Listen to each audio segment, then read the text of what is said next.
Squirrels!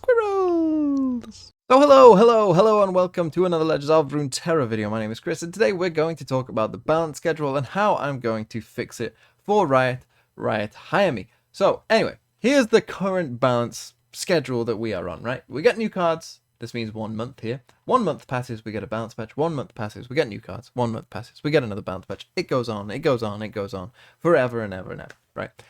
That's what we're currently on, although, you know, this has been sort of not stuck to that well somewhat recently, maybe over the sort of this whole year, really. It hasn't really been stuck to probably as well as it should have been. But anyway, this is what, in theory, we're meant to have.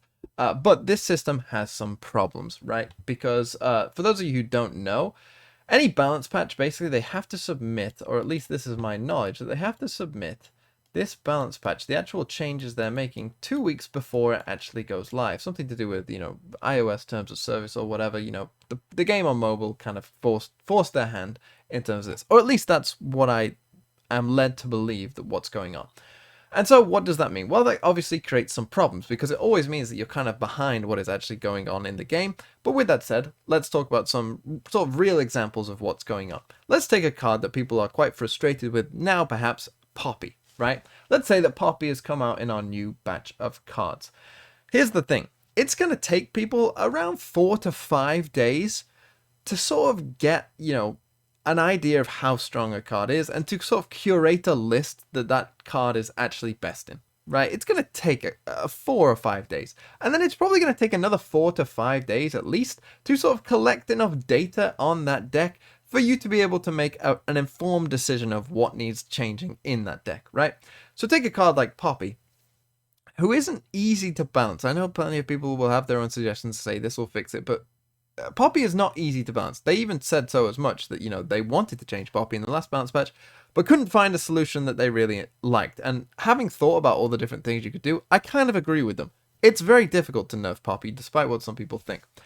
So, anyway, you get a new card. Maybe it's not easy to balance. You only have 4 days now, remember. If we're taking 5 days to get a list and then 5 days to collect the data, you got 4 days to find a change that you like. And you need to know what cards you're changing as well. You know, maybe it's not Poppy in the deck. Is Poppy really the problem? We know now probably that is yes. But when you've only got 4 days to decide, that might not be that easy to actually come up with the solution. And so you end up with a problem with maybe you miss this balance patch, right? You don't want to make a change that's going to ruin the game or going to, you know, like completely mess things up. You want to have enough time to test things, and you just didn't have enough time, right? You just didn't have enough time to find that Poppy change that you enjoy. Some changes are easy, like the Nami change, right? They managed to change Nami on time for that balance patch because that's a relatively easy change that a lot of people could probably all agree was the right one. But with a card like Poppy or maybe Scion as well, maybe it's a bit harder and you don't quite have enough time to find the right change that you want. And so you end up missing this balance patch. Well, of course, that means then your next balance patch is a whole 2 months away, which means if a card came out broken here, you know, you're going a whole 3 months of that card not changing. And if there is any disruption to this normal cycle, like there has been with Poppy, where we got the Jace expansion as kind of one of the things instead, well, that means for your card like Poppy, we're going like 4 months, you know, without the card being changed and the card dominating the game. And obviously that leaves things kind of stale and it leaves things kind of boring. And so, you know, you've gone that whole cycle of things not doing it. So I wanted to change the system and come up with a better system that I think could help.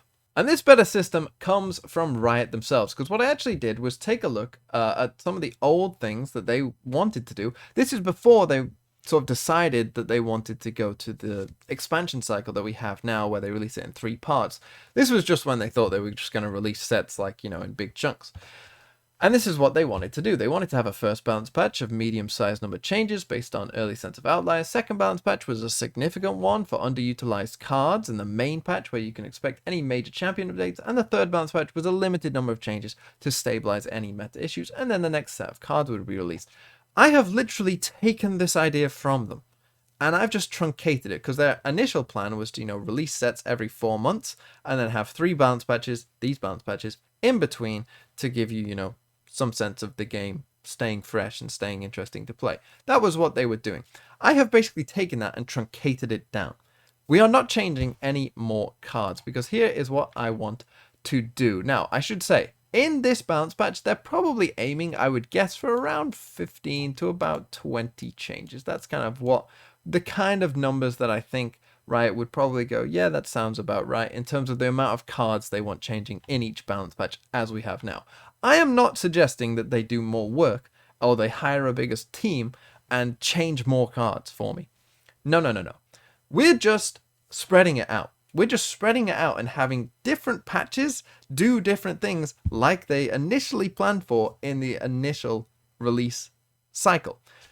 So here it is, right? So instead of every month things changing, every 2 weeks things will change. Now they already do patches every 2 weeks. It's just that the ones in between the balance changes now are normally just bug fixes and you know, UI changes, you know, just small things, right? But instead of that, we would just add on some changes. So as you can see, we get new cards here, and our first patch 2 weeks after is a nerf patch. Now this would probably be aiming to change, I would say, around 3 to 7 cards, with your average probably being about 5.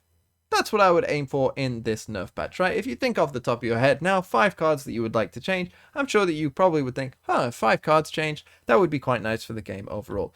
Then 2 weeks later you get the buff patch. Now this patch, you know, is concerned with obviously cards that need a buff, and here you'd probably be looking at around, let's say, 8 to about 12 cards, with 10 being sort of your average thing you want to go for there. You know, you're looking at older cards probably that you just want to see buffed. And then you have the final patch, and in this one, this is where you're kind of looking for extreme outliers, you know, when if something's like a major problem, maybe we'll change it.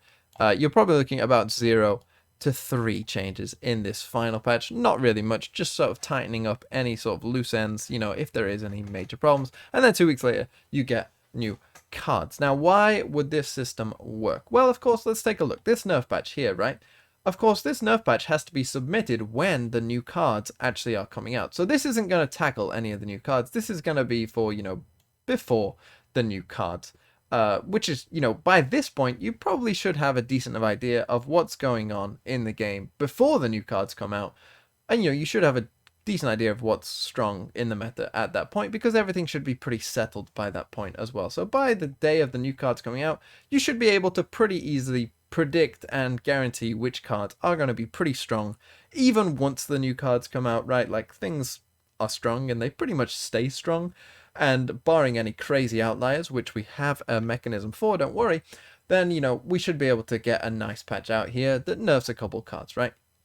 Then we get the buff patch. Now the buff patch, of course, as well, is going to be submitted when the nerf patch actually goes live.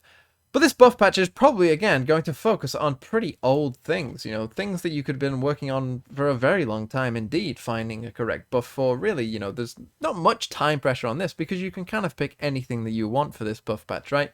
Time pressure shouldn't really be an issue for this patch. It's just about finding the right buff for certain cards. And so, you know, you've got plenty of time to sort of work on that. And if you don't meet a card on a certain buff patch, then there's always the next buff patch. You can just kind of slowly work at it on the background. And then we've got this final patch, right?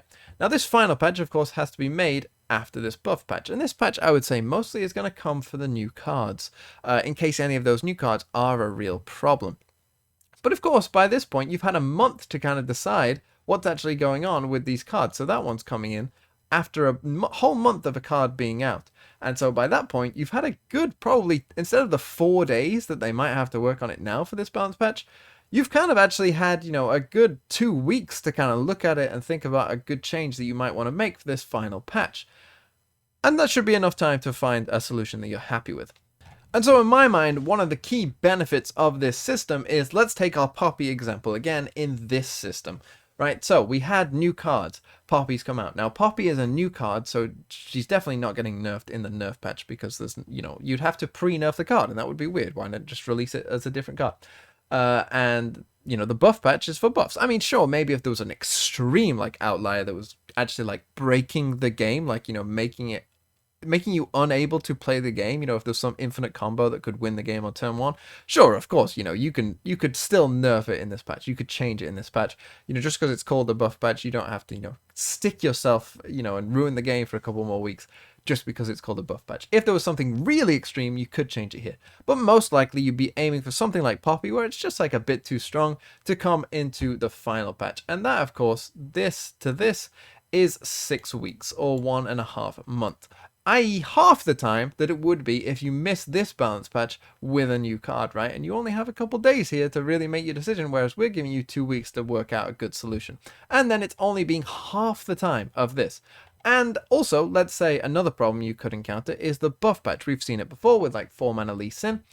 You have this buff patch, right? Let's say you buff something and it goes wrong, right? This final patch you're going to miss, and then new cards come out. But this nerf patch would be there for you to be able to nerf it on time. And again, that would be a 6-week cycle, 2 weeks, 2 weeks, and 2 more weeks. So you'd have a 6-week cycle for in case you messed up a buff in a big way and, needed to change it back. Again, it would be 6 weeks at most. And during those 6 weeks, new cards would come out. And probably for, those first 2 weeks of new cards coming out, people will be playing the new stuff anyway and won't mind that much either. So really, only about 4 weeks of things being bad. And that is the point of all of this. That is what is going on with this system, is because it's more kind of in tune with what's going on, it's more regular. It means that, the problems stay problems for a lot less time, and the game is constantly being refreshed. We're not changing any more cards. We're still aiming for about the same 15 to 20 changes. We're just splitting it up in different ways. Now, maybe there is a reason that Riot can't do this, and I'm not privy to it because I don't work for Riot. It's very possible that is the case, and if Riot is the case, I would love to know what it is, because to me, this makes so much more sense. This is how you keep the game fresh, and I know that there are people out there who say things like, people don't like to come to the game, back to the game, and everything's changed. But remember, we're not changing we're changing the same amount of cards, right? Like, if someone came back to the game 2 days after a balance patch, the same things have happened. It's just the same. Not that much is changing really on a patch to patch basis. It's only a couple cards each time. But it should keep the game very, very fresh overall, and it should hopefully create a healthy environment where the game is just in a much better place. Even though we're not doing any more work, we're just splitting it up a bit more. The only extra work I can see anyone having to do is that you have to type up the patch notes a bit longer on each patch maybe. That's literally it. That's not that much to ask for, I don't think, and I think Riot could pull it off.